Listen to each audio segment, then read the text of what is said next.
All right, we live. Couple of minutes late, 1:02. So I said I was gonna go over the bike build, and then also do the normal number 6 of 30 Road to Red Bull Romaniacs update.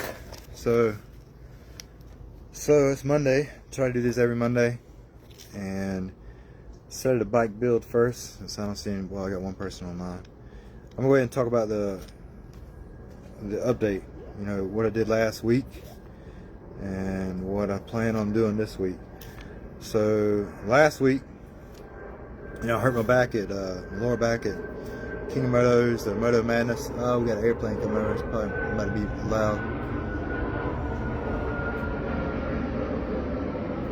So the back feels better. I'm probably like, with my riding gear on, I'm 100%, because I wear a kidney belt and it's my lower back that I strain. Without it, I'm like 90, 95%. Wouldn't have affected that much. I'm good to go. But nothing really happened that I said I was going to do for last week. So I will start off what did happen, and I'll just elaborate on that.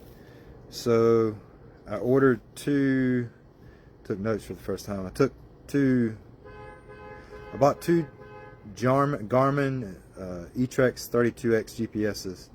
So that's what I'll be using for Romaniacs. So I'm also going to be using it for King of Motos. I received those. I haven't received my mount. The mount's coming from South Africa. It's supposed to be in this afternoon. So I'll get that mounted and start using it this week. I did a lot of research. I set both of them up with the settings that most riders use for Romaniacs, and I'll be practicing with them, like I said, the next 2 weeks for the King of Motos race. And I actually got one setting that a rider from Arizona recommended using, Zach Rusick. Hope I'm not saying his last name wrong, but he has some good info that I didn't see anywhere else, and I kind of like the way he uses one of them. So GPS is good. I got a new GoPro. I got a GoPro 13. And man, it don't overheat. Like, it's the first time I've had a GoPro that has not overheated since the track days. Like, I turn it on and it stays on until the battery's dead, and the battery lasts longer as well. I also started using different settings. Videos are looking crisp now, really nice. So that's that. Let's see, I didn't go to the Ghost Riders ride in Arizona. The guy I was going to stay with, his whole household got sick with the flu, and I didn't want to risk getting sick. So didn't really have a place to stay. I reached out to another guy. He ended up having a bunch of family coming in from Southern California, so his house was full. So I was kind of looking at it like 2 strikes was against me already. It wasn't meant to be. And then the third strike, I was supposed to be riding a hard enduro ride with somebody I look up to. Like, I'd say I'm pretty much like, I'm one of his greatest fans. But I was talking to him, texting him, I want to say it was Thursday night or something, and I guess I hit him on a bad day. He was drunk, and yeah, he was talking to me. Man, I ain't letting nobody address me and talk to him. Text me the way he was talking to me since, like, shit, before I joined the Coast Guard. Like, I had a bitch of a stepmom, and yeah, that's the way I felt like I was being talked to. And I guess what's the word? Keep it short. I'm not his greatest fan anymore, and so that was the 3rd strike. I didn't go to Arizona, so I didn't ride with the hard enduro ride, and I didn't do the Ghost Riders Christmas ride on Saturday. So I stayed local, saved myself $200+ in money, for fuel going there and back from California. So not hating it that much, but a little sad. I wanted to ride with one of the guys. He was coming from Reno all the way down to Arizona. One of the first guys I started riding with, he actually helped me out, fix my bikes a lot as well. Nathan Vick. So I'm a little sad I missed him, but we'll catch each other another time. Let me see what else. I wasn't even gonna ride this weekend because a buddy got hurt. Jameson, he was the guy I was going to routinely ride with and was riding with routinely, but he got hurt at the King of Motos Madness event. So I did end up riding one time, and it was yesterday, and it was with somebody that I met at the Moto Madness event. So it was good for networking. As part of the reason I went. And great ride, by the way. So with that, I've said I got lucky in finding someone to ride with that his name's Joshua. He far exceeded my expectations as a rider. Like, maybe I'm slightly better on Johnson Valley type rock terrain, but he set me up with some loamy terrain and riding some flowy water creek beds. Yeah, like he showed me a thing or two for sure, no doubt. Bike setup, I took 2 moose balls out the rear tire, so much better, not spinning as much. Let's see here. On the ride yesterday, I would say for the first real time I got to practice loading the flywheel. Tried it in second gear, pretty cool. Like when you try to load the flywheel on a 4-stroke, I don't think there's such a thing. Like you rev up the engine, roll off the throttle, and pop the clutch simultaneously. 4-stroke just wants to stall like right away. Well, as y'all know, 2-stroke, like it's got that luggability, so it'll keep going. So second gear works pretty good. I want to try third, just maybe not give it as much throttle, and see if that'll even give it more of a crawl factor, getting me a couple of inches here and there, or maybe up on some rocks or whatever, difficult situations. Gym wise, I got 2 hikes in. I didn't hit the gym at all because my back still, I didn't want to overstrain it anymore. I'm just waiting for the heal. Cardio is better already just after the 2 hikes with got the 4-pound ankle weights on and the atmosphere mask at 8,000 feet. Bump it up to 12,000 feet on the way down. It's going down, it's kind of easy. So that's enough of the Romaniacs weekly update as far as what I did and what I didn't do. I'll go over the bike build. So bike build is pretty hardcore. Like, so with this bike build, I'll go ahead and say, so Max Gerson, he was training for ISD, and he had some big names, people like Rodney Smith was helping him, I think maybe Destry Abbott. There's a couple of big names. Like, I don't have those people, but I have other people that I consider elite, and they damn sure know a hell of a lot more than I do. And that's kind of how this bike build is. Like, he listened to all those coaches, and they offered different advice. They had different coaching, what's the word for it? Different ways of coaching, and Max was just kind of like taking all their info and using what worked best for him. So that's kind of like this bike build. Like, the guy that did it, Jeff, is the main guy for Project Enduro for Vets. He gathered all this information from all these other riders, mainly a lot of veterans. Many of them in part of the US Hard Enduro series. So they got together and they built this huge spreadsheet. And Jeff sent it over to me. And it was all color coordinated. It's like you got the top tier items here, you got middle, and then you got the lower tier. So I went with all the top tier items except for some that I excluded, like triple tree, stuff like that. I don't know, like the high dollar parts that I didn't feel like I really need for. And all of it might not be considered the best items, but maybe they were the best bang for the buck type best items. So that's what I got for the bike build. So I'll just start on one side of the bike, just kind of go from top to bottom and answer questions at the end or after I've already gone from live to stopping it. So first thing, I went with the Molecule wraparound handguards.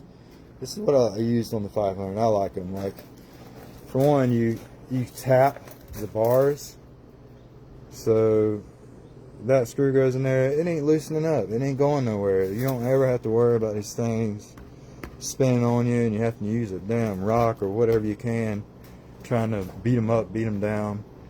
I know some people will put the Teflon tape in here so you can easily maneuver them, but I don't like that. I want them to stay where they're at. So Molecule handguards, ODI grips. I was watching the thing Max Gerson did the other day. He doesn't like the screw-ons ones, but I like them because they're easy. So I ended up going with the screw-on grips. I got the Enduro throttle housing here. I just feel like it's built pretty good. I like the idea that it's ball bearing, because every time, I don't know about y'all, but every time I change the grips, man, it would take me 2 or 3 times for the OEM throttle housing. I would have to take it off, clean it out with dielectric grease or dielectric spray or whatever, and then add a little dielectric grease, and still I would just never get the same, you know, sense of roll forward. There would be stiction. So with this, you ain't got to worry about it because there's a ball bearing in here. You never got to clean it out and all that crap, like it's sealed. Anytime you replace your grips, put them on. You ain't got to worry about this. Just put it on. Bars. I don't know if these are the best ones. I was reading about the Astra, well, bars in general, and yeah, they seem to be the top, along with the top as far as the aluminum grade that they use.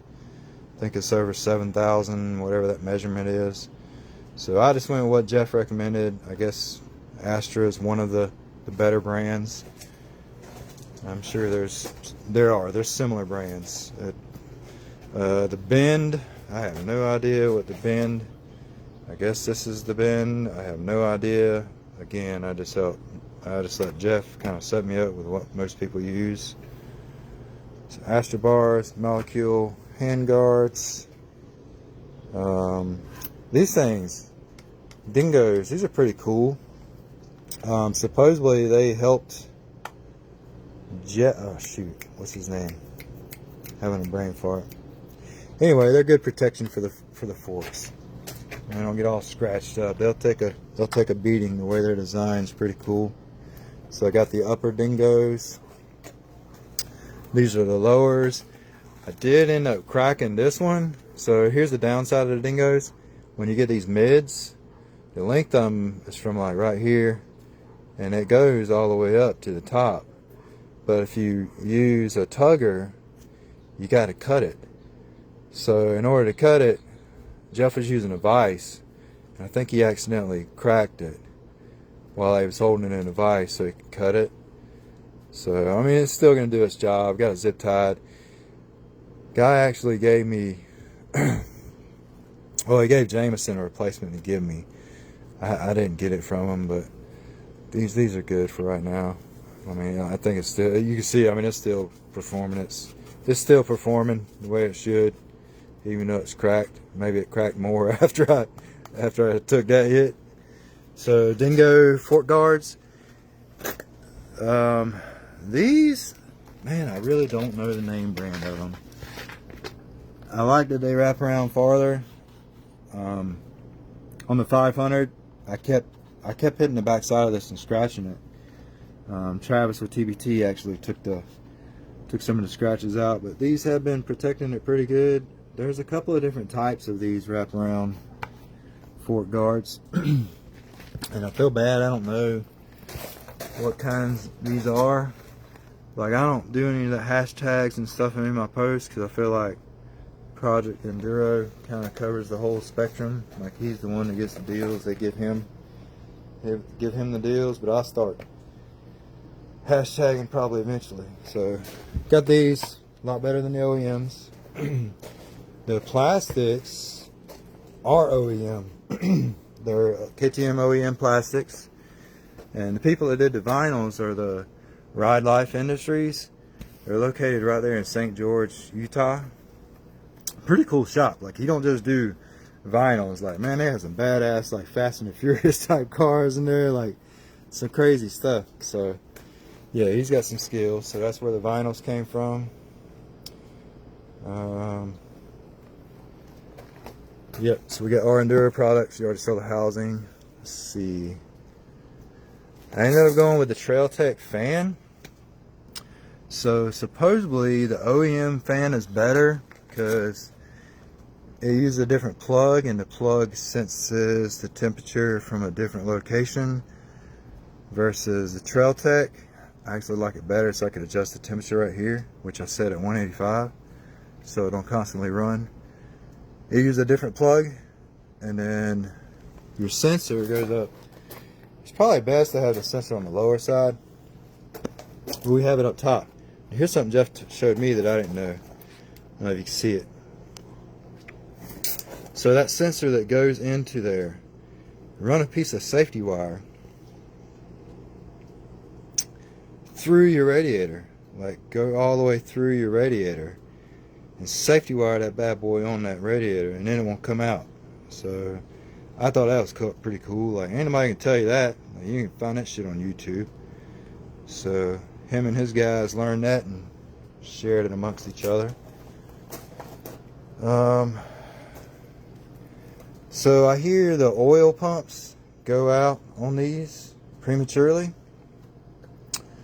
I hear around 75, 80 hours. I'm not sure. So some people will delete the oil injection on these. I don't want to go there because I ain't trying to mix gas and do all that calculation. I don't know. I just don't even bother with it. So somebody told me, hey, I think the reason they prematurely fail is people just aren't good about keeping this area clean, and when they're adding oil, maybe a piece of dirt gets in there or whatever. So Jeff gave me this. I think it's a dust seal. I don't know what it's called. But when you pour oil in here, you gotta be careful because it will come out real quick. So I always put a rag here. That's what Jameson showed me as well. Put a rag here. But that's to collect the oil so it don't all drip and go all the way down here and collect dust and dirt. So Jeff gave me that for free. It's Tusk, and I don't really know the real name of it. Just know that it's Tusk. The seat, man, this seat's pretty cool. Like, it is super grippy. It's rubbery. It's a gripper, and it comes clean. So here's one thing I found. Like, I had the seat that had the little slots. I don't remember who makes it. It was grippy as well, but it was kind of cloth material, so it would collect mud and dirt, and yeah, it would look dirty real quick. This one, yeah, I just went to the car wash today and sprayed it off, and it looks brand new. Like, so dirt doesn't really stick to it and accumulate. I will say I messed up when I put it on. I didn't cut this material out enough on the top and the bottom, so I was forcing the screw in here, and I don't know what to do without this. I hope somebody has some advice. But I stripped out that brass thing. Like, it ain't an issue now, but at some point I'm gonna have to be getting in that thing, you know, in and out. And that brass fitting that the screw goes into, it spins freely. So I had one person tell me, oh, you gotta get a new gas tank. Man, I ain't getting a new gas tank. There's got to be a solution for that. So that's my only problem with my bike right now, is I messed that up. But point back to the bike build. #1 gripper. Seat cover is awesome. It's real good. It works well. We got power valve protector. You got the master slave engineering. Oh boy, I can't remember the name of it. Hold on a second.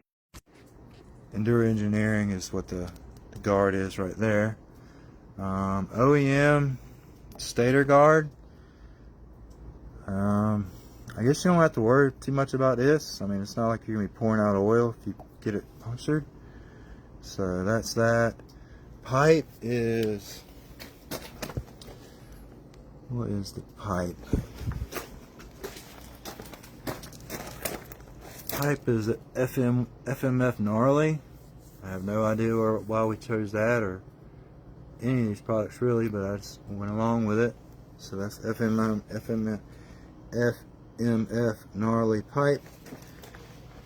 And we went with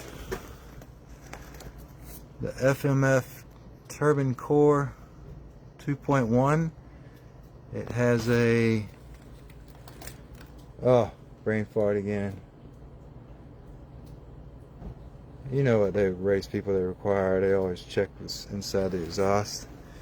I can't remember what they're called.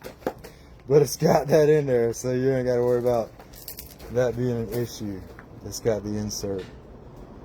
Spark arrestor. Oh my goodness. So yeah. And then also, I asked Jeff, I was like, man, why are some of these shorter versus longer? I guess the longer ones give you more torque. I could be wrong. But the shorter ones, well, I know with my Aprilia RSV4, the shorter one did not give you a lot of power. I can say that.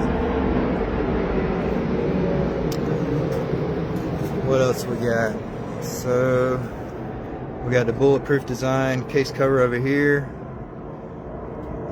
We ended up going with the, I like Jeff's recommendation on that. He's like, oh, you don't want to get black because black shows up real good once it gets scratched. So we ended up going with the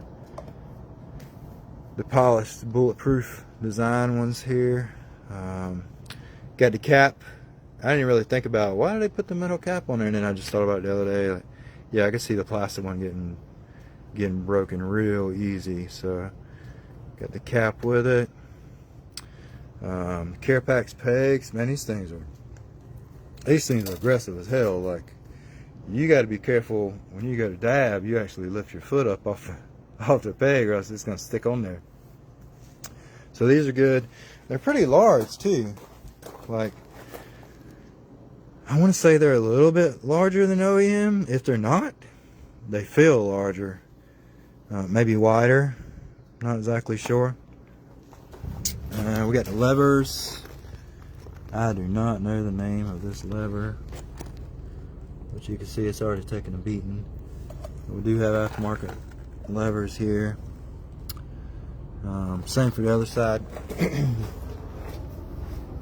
Oh no, we don't. So OEM shifter. Levers up top. They are aftermarket.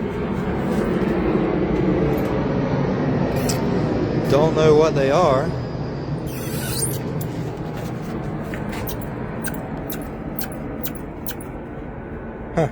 Squeaking a little bit. I need to lube it up. I don't know what they are, but they're aftermarket.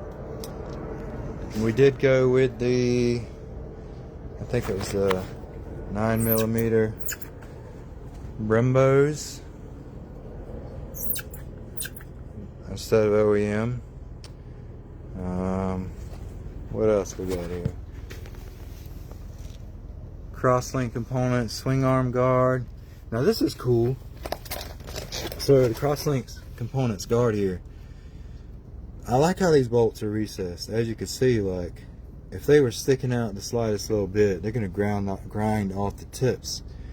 And they did the same for this. Like, there's bolts behind here, but they connect from the back side, so they're not exposed. They're all protected. So, you know, at some point, yeah, you're gonna have to replace the bolts, but not near as often as if they were exposed and they weren't recessed. So good job, crosslink components. This thing is going to be nice because, well, not necessarily this side, but the other side, I'm sure y'all had it happen. This is before the guards. It doesn't take long before you start grinding down your axle bolt. So now that I've got this guard on here, I shouldn't be grinding this down as much. Offer some protection. Now I can tell you, the hardcore guys, they may not even run a guard because that makes the width of the bike. You don't think about this, but the good guys do, the experts. This, you just minimize your width of your bike. About, what is that, maybe a centimeter? And it's both sides. So if you're trying to squeeze between rocks, it don't sound like much, but it adds up. But me, I'm not at that level. Like, I want the protection. We also got the bulletproof designs brake guard. And yeah, I noticed on my old 500 it was already starting to get scratched. So, and you can see this has been getting used. So glad we got the brake guard. Bulletproof designs, wave rotor, bulletproof designs, rims. I don't know what kind they are, like the specific kind of bulletproof design rims. This, I don't know the brand. In case you don't know what it is, if your chain comes off, you don't have to worry about it getting all tangled up and wrapped around. Like, it'll come off and hopefully you'll be able to easily get it back on. You can't really tell from the video, but this inside part it's almost firm against, well, it is. It's angled. Yeah, you can't tell from the video. It's angled, so it fits flush up against your spokes. Instead of being straight up and down like this, it's kind of angled. So that's that, and I don't know who makes it, and I feel bad. I'll probably start giving people shout outs and hashtags for their products at some point. The Dirt Tricks sprockets, supposedly them, and there's one other US manufacturer makes some of the most durable sprockets, if I'm not mistaken. So I went with the Dirt Tricks front and rear sprockets. Well, the front one isn't, because I got it afterwards and I don't remember what it is. Oh, here's something cool. So got a secondary start button. I don't know if this thing's in gear or not. It's not. Secondary start button. Yeah, buddy. So the chances of this getting broke, I wouldn't rule it out. You know, it's kind of recessed here, protected, but if it does get broke, it's nice to have a secondary start button. Some people I've seen put them over here, but I like Jeff had the eyes like, man, it's almost like this thing's made. It just sits perfectly right there on that that bracket. So secondary start button. What we don't have is what some people don't know. I guess there's a capacitor that you need on these bikes. If you don't have one, you can't bump start this bike. Like, so that's on order. It'll go up underneath the seat. And yeah, that's that. I don't remember who makes them, but that's on order. What else we got? Oh, so let me see. Medium comp head. I can't remember the name of it. TSP ERM kit. Medium compression. So it's a medium comp head, so you don't have to have the race fuel. If you go to high compression, you gotta have race fuel. And then the tune that we went with was the L tune. I think it's the latest and greatest that just comes with it stock. So that's what we're running. And yeah, I could tell right away in St. George that it just smoothed out the throttle curve.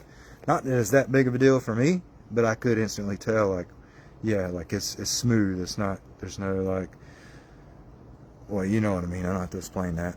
You could feel it. What else we got? So fork protectors. Yeah, these bad boys, they take a licking for sure. Not much now, but my 500, my bottom of my forks, they look real bad. I put them on, but not till later on, after into its life. So these should save the bottom sides of the forks pretty good. This is the latest and greatest, if I'm not mistaken. If somebody asked me this other day. So side by side, they make these disc rotor covers. So I like how they kind of have the disc are kind of in there with it. So unlike with the metal ones, they might be just like right here. There's none of this. So this kind of helps reduce the chance of a rock getting stuck in between here and your protector. So I know one person who I highly regard, like, knows his shit, great rider. He won't even run guards, like no radio or no rotor guards, because he said he didn't want to risk getting a rock stuck in between the front disc and his metal rotor guard, and it lock up the front wheel and him go over the bars going downhill. So me, I need rotor guards. I bent my rotor 5 minutes after riding in Johnson Valley. Like, that's all it took. 5 minutes. I fell over, bent my rotor, and all of a sudden, you know, I start riding, and the front brake, I don't know if you had happened yet, but it was almost like the front brake was coming and going. It'd go away, and you pump it up, and it'd go away. And I was thinking, damn, am I losing brake fluid? Like, what's going on? So I bent a rotor 5 minutes into a ride. And if I would have had this, it wouldn't have been it. But yeah, luckily, my so-called elite guy was with me, and he was able to take out the wrench that KTM provides to tighten up your axle bolt. He used that, man. He bent the rotor out in like 2 seconds, and it was perfect all over again. Besides the point, this is about bike build overview. So yeah, so rotor guards. What did we do for the rear? Oh yeah, I saw cross links for the rear. Tugger straps. I don't have a Husky strap on this bad boy. These are the NSX Factor. They work. They all kind of tie in. It's roughly the same way. They just use these bolts. So that's my tugger strap in the front, or excuse me, in the rear. Same thing on the front. GoPro mount works pretty good. The guys used it helping me yesterday. Thank goodness I had that on there. What else we got? Oh, so molecule skid plate. I had these on the 500 as well. I kind of like these a little bit better. They are pretty. They're, you know, I could probably take a heat gun maybe and bend this a little bit more, but it's perfect. On my 500, it was sticking a little bit far out.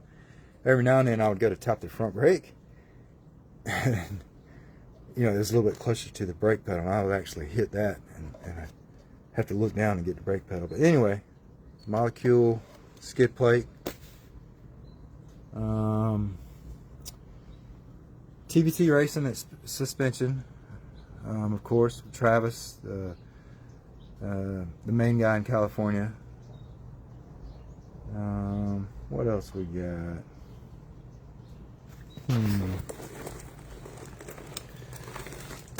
Can't think of anything else. Went from bottom to top. Chains OEM. Oh, here's something that's kind of cool. So, when I went from the 12 front tube sprocket to the 50, well, the chain would have been too short without me adding a link. So, I never knew or thought about doing this. So, normally this thing is flipped around. This is facing that way. So, if I would have had it that way, I wouldn't have been able to get this chain on. So, Jeff was like, oh, flipping around. It's something I never knew. Never, ever, ever in my life did I know you could do that or thought about doing that instead of adding another link. So, now should I add another chain link? Yeah, I should. Because right now, so think about if you're going uphill, you know, you just shorten the bike length. So, you're making it pop up a little bit easier with the shorter length of the bike. But anyway, that was just a little something that I never knew about. What else we got? I want to say that's it. So that is the bike build overview.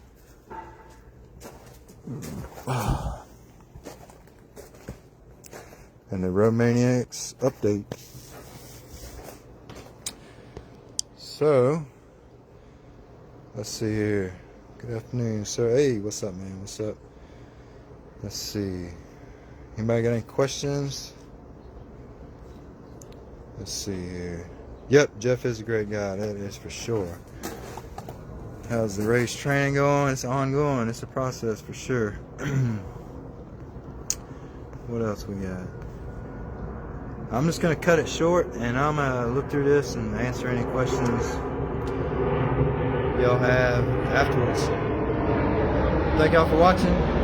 Be an update every Monday.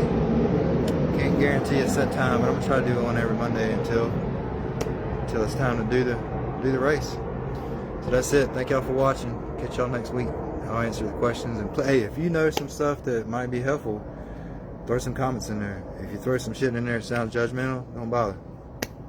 Alright, later.